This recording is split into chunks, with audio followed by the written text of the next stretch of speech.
Damos início a mais um programa Anatomia do Poder. Nós temos ido todas as semanas aos lares dos brasileiros de todos os estados do Brasil para mostrar um pouco o que é o poder público e privado por dentro e por fora. Hoje terei o prazer de conversar com um caríssimo amigo, conselheiro do Conselho Superior de Direito da FEComércio e, portanto, nosso colaborador e dos melhores lá no Conselho Superior de Direito e com uma brilhante carreira diplomática, que é o embaixador-geral do MUSE. E nessa conversa vamos falar um pouco sobre Itamaraty, sobre a própria vida do embaixador, a sua carreira diplomática e os rumos que o Brasil vai ter que tomar, principalmente com os problemas que nós estamos vendo na América, em que efetivamente o Brasil mudou seu rumo, aquele apoio irrestrito aos bolivarianos, a Evo Morales, principalmente a Chávez e Maduro e ao Correia, hoje já houve uma mudança. Estamos partindo para uma linha diplomática e a linha Sul-Sul, nós estamos indo para a política Sul-Norte. E o Brasil começa a abrir novos horizontes depois de ter se fechado no Itamaraty. Nada como conversar com o embaixador Geraldo Mussi, meu prezado amigo, companheiro de Conselho Superior de Direito. Gostaria que o embaixador falasse um pouco primeiro da sua carreira, depois vamos falar sobre o Itamaraty. Bom, eu sou de Belo Horizonte, sou mineiro, família de Mariana, Ouro Preto ali, e meu sonho era ser diplomata, mas eu me formei com 22 para 23 anos em Belo Horizonte e só criei coragem de tentar o concurso do Instituto Rio Branco quase 7 anos depois, quase no limite de idade, porque era tão difícil, sobretudo o estudo de idiomas, inglês e francês, o português, que é a língua por excelência a mais difícil de todas. Enfim, consegui entrar no Instituto Rio Branco, no Rio de Janeiro. O começo da minha carreira foi em 1969, 2 anos no Instituto Rio Branco, no Rio de Janeiro, 69 e 70, e em 71 tomamos posse já em Brasília, em março de 71, a primeira turma que tomou posse em Brasília. E o primeiro aluno, nunca me esqueço, era a Vitória Alice Cliver, a melhor aluna de todas. Eu estudava os pontos nos livros dela e tudo, que não era muito estudar. E o mais importante colega de todos, você conhece, é um paulistano ilustríssimo, Sérgio Amaral, da nossa turma também, e que agora voltou à ativa, né? Está em Washington. Tenho muito orgulho dele. O Sérgio nos era companheiro no Conselho de Orientação Social e Política da Fiesp, em que o Sérgio era o vice-presidente do Rui Altenfelder, também tem participado do nosso programa. E agora o Michel Temer o levou de novo. Pois é, eu fiquei muito feliz com isso. Ele é muito competente, o Sérgio. Né? Mas então, e daí o senhor foi algumas vezes para o exterior? E daí, conforme o senhor sabe, na carreira, a gente passa uma temporada no exterior, 2/3 do tempo no exterior e 1/3 no Brasil. A gente fica 6, 7 anos no exterior, depois volta ao Brasil obrigatoriamente, fica uns 3 anos no Brasil, antes de poder sair de novo. Agora, e os cargos e as embaixadas onde o senhor esteve? O senhor começou como secretário, ministro? Bom, conforme pouca gente sabe, a carreira é de secretário, que o pessoal não sabe o que é. A gente começa como 3º secretário e vai sendo promovido. 3º, 2º, 1º secretário. Depois conselheiro, depois tem ministro de 2ª classe, eu não gosto muito disso, e ministro de 1ª classe. Os embaixadores são justamente ministros de 2ª, comissionados, e ministros de 1ª, esses são os embaixadores. Essa é a nossa carreira, né? E agora o senhor e os países que o senhor esteve? Bom, eu fui o primeiro da minha turma a aceitar sair para o exterior, porque eu aceitei ir para Moscou numa época em que ninguém queria ir para Moscou, no tempo do auge do comunismo, de Brezhnev, né? 3 anos em Moscou, 3 em Estocolmo, que a gente chamava de Estocolmo, né? Uma cidade muito tranquila. Depois Lima, Peru, onde o arquiteto Belaúnde era o presidente, um grande presidente. Depois de Lima, Peru, voltei ao Brasil e aí já fui a posto de chefia no exterior, como cônsul-geral do Brasil em São Francisco, na Califórnia. Depois como cônsul-geral do Brasil na Alemanha, em Munique. E já como embaixador, eu fui embaixador em Kuala Lumpur, na Malásia, sucessor do Sérgio Teles, justamente o nosso pintor, na Malásia durante 3 anos, também 3 anos, e finalmente em Nagoya, Japão, como cônsul-geral. Acho que beleza. Foi uma carreira de 40 anos que durou. Agora, o embaixador, nessa ida a Moscou, é interessante, eu tive um amigo que, no tempo que esteve na diplomacia, ele também foi primeiro secretário em Moscou, mas é capaz de ter sido antes do senhor, era o Guido. Sei quem é. Lembra-se? Lembro. Depois ele deixou, fez a carreira. É verdade. E escreveu diversos livros até sobre o direito, sobre principalmente as imunidades diplomáticas. Né? Agora, um outro dado interessante é de que em Lima, Peru, quando o senhor esteve, eu gosto muito do Peru. Aliás, eu sou professor honorário da Universidade de São Martim de Porres, pois lá em Lima. São Martim, é uma cidade muito bonita, né? Santa Rosita de Lima, né? O túmulo de Pissarro está na catedral. O túmulo de Pissarro, pois é, maravilha. Aquele museu, né, da Inquisição. Muito bonito, né? Puxa vida. E Uma Lima cidade maravilhosa, uma cidade sede de um vice-reinado. Foi. Todo o sul do Peru Espanha, e do Prata, né?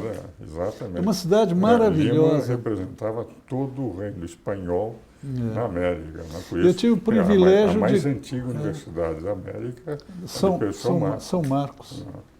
Lá do Peru. Tive o privilégio de conhecer o presidente Belaúnde, um grande arquiteto, assim como Kuczynski, que agora é presidente, eu conheci lá também. Que bom. E lá também eu conheci Mário Vargas Llosa, que é o prêmio Nobel, né? Que é o prêmio Nobel. Tenho lido o livro do Llosa e o discurso, quando ele recebeu o prêmio Nobel, que ele fala sobre a cultura, o crescimento dele, né, o trabalho dos pais. Um discurso muito bonito, para depois mostrar o desconforto dele com o bolivarismo, com a falta aquela de única eleição que ele disputou e se arrependeu. Ele perdeu. Para o Toledo, né? Agora, o embaixador, como é que o senhor está vendo essa mudança de política nossa, que me parece hoje, aliás, conversava com o ex-ministro Serra, que saiu por causa de problemas físicos, ele foi me visitar em casa no meu aniversário, e ele já se queixava que a operação não tinha sido bem sucedida, ele tinha que fazer um tratamento, essa operação de coluna que ele sofreu.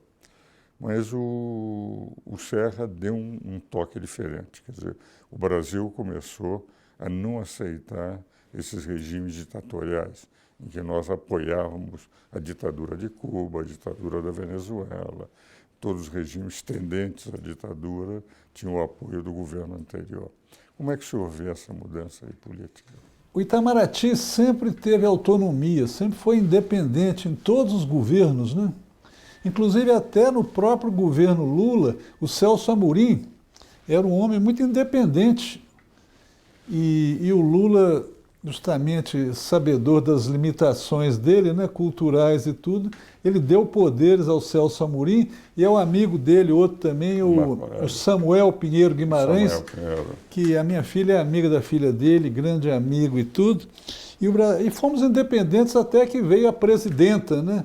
E aí, lamentavelmente, isso acabou, né? Essa autonomia do Itamaraty desapareceu momentaneamente. Graças a Deus voltou com o Serra, não é? Exato. E com, justamente, pois é. E agora com a Luiz Nunes. Até nós estávamos pensando que talvez o Sérgio Amaral, ele próprio, viesse sair ministro. E eu acho que essa posição bolivariana do Brasil, na realidade, é antiga, data 1826, quando houve um congresso anfictiônico lá em Caracas, e o Brasil estava para participar daquele encontro. Mandamos até um general muito famoso que ajudou Simão Bolívar, mas que acabou não chegando lá, e o Brasil acabou não participando daquele bolivarianismo. O bolivarianismo atual deles não tem nada que ver com Simão Bolívar. É como o Estado Islâmico com a religião muçulmana, não tem nada que ver. Na realidade, o que esse Maduro está fazendo, o próprio Evo Morales, é muito mais um falso populismo, inclusive com o ex-presidente do Brasil também, que usando da palavra mal usada e mal utilizada por sinal, eles enganam o povo enquanto podem. Então, em boa hora, o Brasil se libertou desse falso bolivarianismo, que, graças a Deus, está desaparecendo, vai desaparecer nos próximos anos. E o Itamaraty reassume a sua autonomia. Meu caro embaixador, nós temos o tempo que é nosso inimigo, estamos terminando esse bloco, nós vamos conversar um pouco sobre Samuel, que também é um bom amigo meu, deve ser seu amigo, apesar das nossas divergências que são muito grandes. Pois é. Mas eu gosto muito dele, é um cidadão extremamente culto, extremamente preocupado e patriota, gosta do Brasil. Muito. Ele é um homem eu li os livros dele. Eu gosto muito dele. Nós vamos falar sobre isso, vamos falar um pouco também sobre essa nova linha do governo brasileiro. Vamos agora aos nossos comerciais.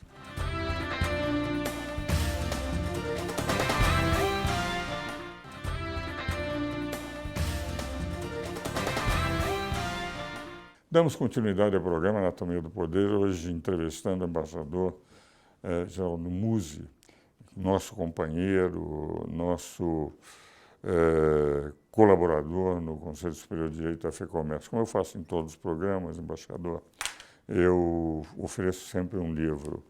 E aqui é um livro que eu, de 100 sonetos, selecionei 100 dos meus sonetos para oferecer à minha mulher, todos dedicados a Ruth, a minha mulher. E foi dado no Dia dos Namorados. Então, eu li esse último que o senhor mandou também, esse último soneto também dedicado a ela. Para Ruth. Já 2017, né? E lhe ofereço também, embaixador, e são ilustrados pela Adriana Florence, que é descendente direta do Hércules Florence, lá de da missão Langsdorff. Que é da expedição Langsdorff, aquela que quem deveria ser era o Debré não foi, foi o Florence. Foi. Aliás, a expedição foi financiada pela Rússia. Pela Rússia, exato. Financiado. Lá, quando eu vivi lá, volta e meia eles recordavam, fizeram livros maravilhosos sobre a missão Langsdorff no Brasil. Porque foi de Porto Ferreira até Santarém. Até Santarém. E o próprio... a expedição Langsdorff morreu, né? Quer dizer, então Hércules Florence é que foi... Hércules Florence é um dos inventores da fotografia, né? Foi, exatamente. E a Adriana que fez toda a ilustração do livro. Né? A Adriana Florence é descendente. Adriana Florence, né? É verdade. E quero lhe dar também um livro, porque sei que o senhor escreveu sobre o futebol, sobre as Copas do Mundo, que é um livro sobre o São Paulo Futebol Clube. Aqui tem uma fotografia de todos os times do São Paulo desde 1931, até agora. Puxa. É a forma que eu lhe ofereço também o livro do São Paulo Futebol Clube. Tenho muita simpatia pelo São Paulo. Eu não poderia deixar de retribuir, né? Eu escrevi sobre futebol, pelo menos 4 livros sobre diferentes Copas do Mundo, desde 2002 no Japão e Coreia, inclusive em vários idiomas também, e depois foram sendo publicados em português, o Brasil em todas as Copas do Mundo. Oportunamente eu quero mandar para o senhor esses livros cheios de fotografias, porque sei o quanto o senhor gosta de futebol, e eu também. Mas eu tenho também um livro novo, Enveredei pelo Caminho do Romance, né? E escrevi, enfim, 2 livros já, misturando ficção com realidade, mas basicamente é realidade mesmo, sabe? Um deles sobre um tema pouco conhecido no Brasil, mas muito interessante, que é a vida dos diplomatas, das embaixadas, o dia a dia no nosso trabalho, que a gente fica conhecendo no exterior, e as aventuras e desventuras dos diplomatas, chama-se Trilha Diplomática, uma trilogia internacional, foi editado em inglês e agora sai em português pela primeira vez.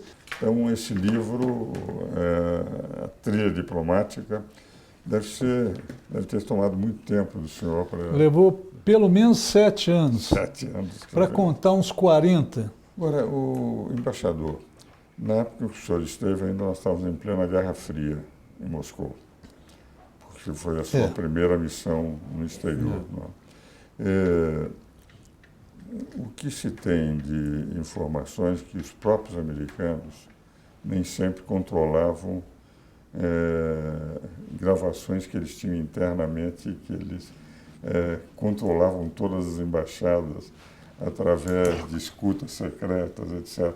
Isso aconteceu também na Embaixada Brasileira. Dizem que o KGB, né, Comitê Государственной Безопасности, é o Comitê de Segurança do Estado, que ele teria gravações de tudo isso. Eu não acredito muito que gravassem, não, porque eu acho que o KGB era bastante desorganizado, por sinal. Não diga. É verdade, eu achava que não era tão, era tão desorganizado quanto o próprio sistema comunista na época, e acabou também não sobrevivendo. E na época também que eu estive em Moscou, estava começando a carreira dele, quem no KGB? Estava começando em 74, 75, é o atual líder da política, né? E é ele que dirigia a KGB. Ele começou, não dirigia, mas era funcionário da KGB, que ficava perto também da nossa embaixada. Vladimir Putin, né?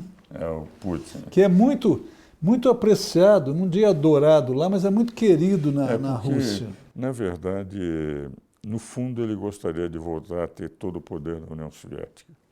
E ele, evidentemente, percebe o ex-presidente do Tribunal de Contas da União, o ministro Cedras, estava me contando que, visitando a China, eles disseram que um dos ministros, conversando com o ministro Cedras, disse: olha, o comunismo não sobrevive sem economia de mercado. A economia de mercado é fundamental. Putin sabe que ele não pode prescindir, e a economia deles vai indo muito mal, principalmente em decorrência do baixo preço do petróleo, que eles dependiam muito, mas no fundo ele gostaria de ter aquele poder ditatorial que dentro da União Soviética eles tiveram durante aquele período. Mas, embaixador, voltando a falar sobre o Brasil, entende? Essa tomada de posição. O senhor falou no Samuel. Samuel Pinheiro Guimarães, gosto muito grande do Samuel amigo. Pinheiro Guimarães. E até hoje mantemos correspondência, e ele manda o que ele pensa, eu respondo o que penso, diferentemente da sua visão, porque ele tem em relação à posição de Washington, que ele entende que aquele congresso, aquela definição das linhas de Washington, aquilo representa a submissão do Brasil. E eu entendo ao contrário, que nós não podemos estar longe de tudo isso, mas dentro dessa nova linha, o Brasil vai ter que enfrentar a questão de um novo governo Trump. E eu tenho a impressão que o fato de estar o presidente Michel Temer na presidência do Brasil, no momento em que, se nós tivéssemos a presidente Dilma, ela estaria em franco choque, diretamente criando problemas e, portanto, fechando barreiras para o Brasil. O presidente Temer é um presidente conciliador, de homem de diálogo permanentemente, apesar de toda a truculência do presidente Trump. Tenho a impressão que vai ser muito mais fácil ao Brasil negociar, conversar nos Estados Unidos, porque nós não podemos perder um mercado de 18 trilhões de dólares do que seria presidente 18 trilhões, já pensou? Qual é a sua opinião também? Bom, eu venho acompanhando Donald Trump há muitos e muitos anos, como eu acompanhei também Vladimir Putin, e sobre os dois, inclusive, escrevi na época já da eleição, um artigo foi publicado em Campinas, no jornal de lá, Donald Trump e Vladimir Putin, em que mostrava, inclusive, a campanha, a propaganda de Trump lá em Moscou, e um evento culinário lá em que todo mundo estava comendo hot dog e tal, o que nos dava a sensação de, primeiro, que o Trump devia estar financiando alguma coisa lá, mas a amizade, a relação boa que se estabeleceu entre ele e Vladimir Putin, que para mim representa muito para a segurança da humanidade como um todo. Mas falando mais especificamente de Trump, eu acompanho sempre Ele parece muito engraçado, muito brincalhão. Eu não o encaro de forma tão negativa quanto a imprensa encara. Eu tenho esperança que ele possa ter uma gestão como, por exemplo, no começo a gente duvidava muito do ator de cinema, que foi eleito e reeleito, que era de direita também do Partido Republicano, né? Ronald Reagan. E foi uma surpresa, porque Ronald Reagan, no final, teve grandes vitórias, inclusive, conforme você se lembra, com o ocaso do comunismo e tudo. Não, em ligação com a China. Com a China também, a reaproximação e tudo mais. De modo que eu vejo que, com certo otimismo, a gestão Trump. E acho que ele não vai ter grandes atritos nem nada. E o presidente Temer é extremamente habilidoso, e a gente evitou até certo ponto se envolver demais em uma campanha de um ou de outro, a Hillary Clinton e ele, mas eu vejo com muito otimismo. Eu acho que ele é muito mais brincalhão do que tudo, mas ele não para de trabalhar. Eu acho que os Estados Unidos vai avançar muito, e veja a Bolsa de Valores, que é o termômetro da economia, em Wall Street, está só subindo. E levando a Bolsa do mundo inteiro. Do mundo inteiro. A subir. Meu caro embaixador, o tempo é um grande inimigo quando temos um entrevistado como amigo. Lhe agradeço muito a sua presença, estamos chegando ao fim do programa. É interessante, eu tenho a impressão que em alguns aspectos o Trump vai efetivamente trombar com, digamos, a opinião pública mundial, e mesmo com alguns direitos, eles agora no Obamacare, eles terminaram perdendo, que eu acho que efetivamente ia trazer um vácuo muito grande para a população mais carente. Mas em nível de economia, como ele é um empresário, eu estou convencido que os Estados Unidos vai dar. E não só em nível de economia, o presidente americano tem uma limitação muito grande, que é a Constituição americana. Você não pode violá-la, não pode dizer, eu vou construir um muro. Ele sabe que não vai. E eles obedecem à Constituição. É difícil explicar isso aqui no Brasil, porque a Constituição para nós não é tão importante quanto é para eles nos Estados Unidos. Constituição de 7 artigos, que todo estudante conhece por serem 7 artigos apenas. Meu caro embaixador, muito obrigado pela sua presença. Senhores telespectadores, conheceram um pouco da visão de um grande embaixador e, ao mesmo tempo, do que representa a nossa política externa. Espero-os novamente no próximo domingo.